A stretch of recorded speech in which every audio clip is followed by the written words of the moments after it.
show. So ayan guys, nakakita naman tayo ng susong malaki. So ayan guys, sinuhuli ko yan. Medyo nakakadiri lang. Pero iniipon ko yan. Tapos binibilat ko sa araw para mamatay. At parang de-decorate ko sa aking mga pots. Aking dini-DIY. So ayan guys, ilalagay ko siya sa plastic para mamatay, tapos bibilat ko sa araw. Actually, inilalagay ko muna siya sa pisnit, tapos binibilat ko sa araw para sila ay mamatay.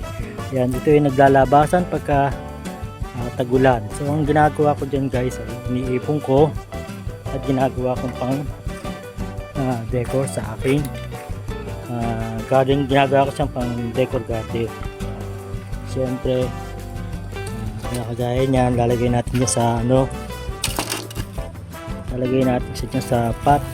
Pero siyempre lalagyan muna natin ng pebbles para maganda-ganda ng konti.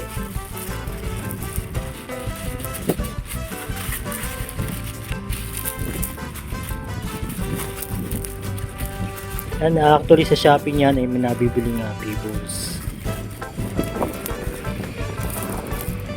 Natin.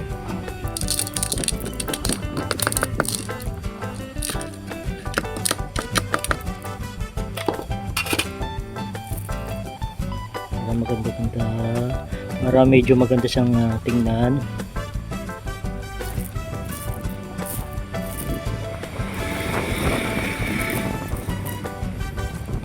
Tapos lalagay natin itong ating mga inipon na susong malaki. Actually marami yan lumalabas pagkatagulan. Siyempre ayusin natin. Yan lang guys.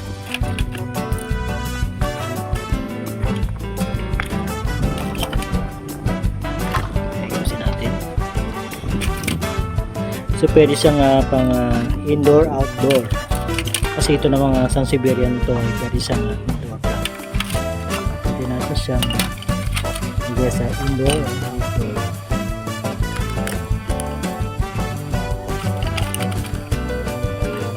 So yun guys, ganyan lang yung ginagawa.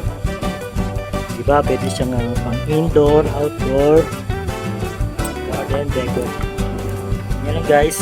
Kaya kung may nakikita kayo sa mga halamanan nyo, sa garden nyo, kaya kuhanin nyo lang, kuhanin nyo, para mayroon kayong pang decor sa inyong pot. Diba? So namin guys, ganyan lang. Thanks for watching. Please subscribe for more. Watching Yesha Show.